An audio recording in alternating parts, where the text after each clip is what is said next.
কখনো কখনো জীবনে এমন কিছু মুহূর্ত আসে যখন মনে হয় সব কিছু থেমে গেছে। চারপাশে মানুষ আছে, কাজ আছে, দায়িত্ব আছে, তবুও ভেতরে এক অদ্ভুত শূন্যতা কাজ করে। মন খারাপ হয়ে যায়। কারণটা হয়তো খুব বড় কিছু না, আবার কখনো এত বড় যে কাউকে বলার ভাষাও খুঁজে পাওয়া যায় না। মন খারাপ, এটা মানুষের জীবনের খুব স্বাভাবিক একটি অংশ। যে মানুষ ভালোবাসে, যে স্বপ্ন দেখে, যে চেষ্টা করে, যে হারায়, তার মন খারাপ হবেই। কারণ অনুভূতি আছে বলেই মন খারাপ হয়। তাই প্রথমেই একটা কথা মনে রাখুন, মন খারাপ হওয়া দুর্বলতার লক্ষণ নয়। এটা প্রমাণ করে আপনি মানুষ, আপনার হৃদয় এখনো জীবিত। অনেক সময় আমরা ভাবি, কেন শুধু আমার সাথেই এমন হয়? কিন্তু সত্যিটা হলো, প্রত্যেক মানুষই নিজের ভেতরে একটা অদৃশ্য যুদ্ধ লড়ছে। কেউ সেটা মুখে বলে, কেউ হাসির আড়ালে লুকিয়ে রাখে। আপনি একা নন। আপনার এই কষ্ট, এই অস্থিরতা, এটা শুধু আপনার গল্প না, এটা হাজার মানুষের গল্প। যখন মন খারাপ হয়, তখন ছোট ছোট বিষয়েও পাহাড়ের মতো বড় মনে হয়। মনে হয় কেউ বুঝছে না, কেউ পাশে নেই, সব রাস্তা বন্ধ। কিন্তু বিশ্বাস করুন, রাত যতই গভীর হোক, সকাল আসবেই। এই পৃথিবীর সবচেয়ে সুন্দর নিয়মগুলোর একটি হলো, কোনো কষ্টই চিরস্থায়ী নয়। আজ যে মানুষটা ভেঙে পড়েছে, কাল সেই মানুষটাই সবচেয়ে শক্ত হয়ে দাঁড়াতে পারে। কারণ ভাঙা মানুষই জানে নিজেকে আবার গড়ে তুলতে কতটা সাহস লাগে। আপনি হয়তো কাউকে খুব বিশ্বাস করেছিলেন, আর সেই মানুষটাই আপনাকে কষ্ট দিয়েছে। হয়তো আপনি অনেক চেষ্টা করেও সফল হতে পারেননি।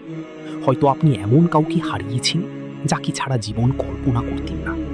এসব ব্যথা সত্যি, এগুলোকে অস্বীকার করার দরকার নেই। কষ্টকে চাপা দিলে তা আরো গভীর হয়। বরং নিজেকে বলুন, হ্যাঁ, আমি কষ্ট পাচ্ছি, কিন্তু আমি এখানেই থেমে থাকব না। জীবনে হার মানা খুব সহজ, বিছানায় শুয়ে থাকা সহজ, নিজেকে দোষ দেওয়া সহজ, কিন্তু আবার উঠে দাঁড়ানো, সেটাই সাহস। আর আপনি সাহসী, কারণ আপনি এখনো চেষ্টা করছেন, এখনো শুনছেন, এখনো বাঁচতে চাইছেন। একটা কথা মনে রাখবেন, আপনার জীবনের মূল্য অন্য কারো আচরণ দিয়ে নির্ধারিত হয় না। কেউ আপনাকে ছেড়ে গেছে মানে আপনি মূল্যহীন নন। কেউ আপনাকে বুঝতে পারেনি মানে আপনি অযোগ্য নন। আপনি যথেষ্ট, আপনি গুরুত্বপূর্ণ। আপনি এমন একজন মানুষ যার অস্তিত্ব এই পৃথিবীতে অর্থপূর্ণ। মন খারাপের সময় আমরা নিজের সবচেয়ে বড় শত্রু হয়ে যাই। আমরা নিজেকেই বলি, আমি পারবো না, আমার দ্বারা কিছু হবে না, আমার জীবন শেষ। কিন্তু এই কথাগুলো সত্যি নয়। এগুলো শুধু সাময়িক অন্ধকারের আওয়াজ। অন্ধকার কখনো স্থায়ী সত্য নয়। নিজেকে সময় দিন, সবকিছু একদিন ঠিক হয়ে যাবে এমন আশা করবেন না। ফুলও একদিনে ফোটে না। ধৈর্য লাগে, যত্ন লাগে, অপেক্ষা লাগে। আপনাকেও সময় দিতে হবে, নিজেকে ভালোবাসতে শিখতে হবে। হয়তো আজ আপনি খুব ক্লান্ত, হয়তো অনেক দিন ধরেই নিজের জন্য একটুও সময় রাখেননি।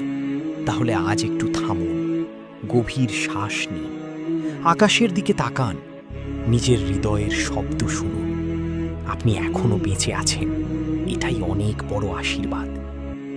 জীবন সবসময় আমাদের পরিকল্পনা মতো চলে না। কখনো কখনো যা আমরা চাই না, সেটাই আমাদের সবচেয়ে বড় শিক্ষা হয়ে আসে। যে ব্যর্থতা আজ আপনাকে কাঁদাচ্ছে, হয়তো সেটাই কাল আপনাকে সঠিক পথে নিয়ে যাবে।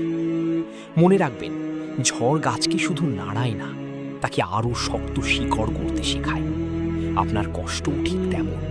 এটা আপনাকে শেষ করতে আসেনি, আপনাকে শক্ত করতে এসেছে। অনেক সময় আমরা সুখকে খুব দূরের কিছু ভাবি। ভাবি যেদিন অনেক টাকা হবে, যেদিন সবাই আমাকে চিনবে, যেদিন সব সমস্যা শেষ হবে, সেদিন আমি সুখী হব। কিন্তু সুখ এত জটিল না।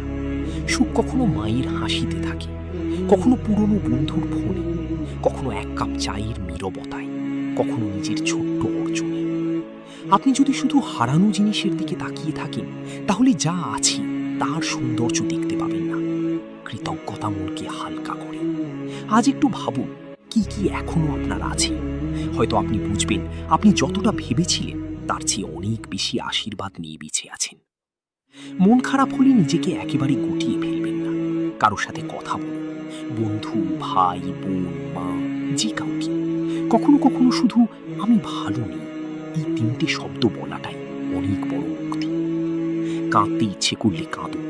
চোখের পানি দুর্বলতা না, এটা হৃদয়ের ভাষা। অনেক সময় কান্না সেই ব্যথাকে বের করে দেয় যেটা কথাই বলা যায় না। আর যদি কেউ না থাকে, তবুও নিজের সাথে কথা বলুন, ডায়েরিতে লিখুন, আল্লাহর কাছে বলুন। সৃষ্টিকর্তার কাছে বলা কষ্ট কখনো হারিয়ে যায় না। তিনি নীরবে শোনেন আর সঠিক সময়ে উত্তর দেন। বিশ্বাস রাখুন, আপনার জীবনের এই অধ্যায়টাই শেষ গল্প নয়, এটা শুধু একটি অধ্যায়। পুরো বই এখনো বাকি। আজ আপনি যে কষ্টে আছেন, একদিন সেই কষ্টের গল্পই অন্য কাউকে বাঁচার সাহস দেবে। হয়তো আজ আপনি নিজেকে খুব সাধারণ মনে করছেন, কিন্তু মনে রাখবেন, সূর্যও প্রতিদিন একইভাবে ওঠে, তবুও সে পৃথিবীকে আলো দেয়। আপনিও তেমন। হয়তো নিজের গুরুত্ব বুঝতে পারছেন না, কিন্তু আপনার উপস্থিতি কারো জীবনে আলো হতে পারে। নিজেকে ছোট ভাববেন না, আপনি অনেক কিছু পার করেছেন। অনেক রাত একা কেঁদেও সকালে উঠে কাজ করেছেন। অনেক অপমান সহ্য করেও চুপ থেকেছেন। অনেক ভাঙা স্বপ্ন নিয়েও আবার নতুন স্বপ্ন দেখেছেন। এটাই তো শক্তি। আপনি যোদ্ধা, শুধু যুদ্ধটা বাইরে না, ভেতরে। তাই আজ একটা সিদ্ধান্ত নিন, আমি হার মানব না। আমি ধীরে হলেও এগোবো। আমি নিজেকে ভালোবাসবো।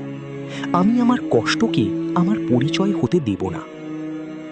জীবন আপনাকে থামাতে চাইবে, মানুষ নিরুৎসাহিত করবে, পরিস্থিতি কঠিন হবে, কিন্তু আপনি মনে রাখবেন, পাহাড় যত উঁচুই হোক, এক পা করি তবেই চূড়ায় পৌঁছানো যায়।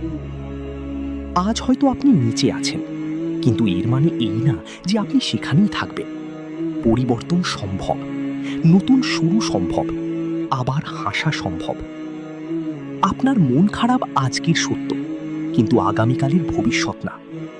তাই উঠে দাঁড়ান, নিজেকে ঝেড়ে ফেলুন, ছোট্ট একটা কাজ শুরু করুন, একটা নতুন সকালকে সুযোগ দিন। কারণ আপনি শেষ হয়ে যাননি, আপনি শুধু ক্লান্ত। আর ক্লান্ত মানুষ বিশ্রাম নেয়, হার মানে না। মনে রাখবেন, যে মানুষ অন্ধকার দেখেছে, সেই আলোকে সবচেয়ে বেশি মূল্য দিতে জানে। আপনার জীবন মূল্যবান, আপনার স্বপ্ন গুরুত্বপূর্ণ, আপনার গল্প এখনো শেষ হয়নি। হয়তো আজ আপনি কাঁদছেন, কিন্তু বিশ্বাস রাখুন, একদিন এই চোখেই আনন্দের জল আসবে।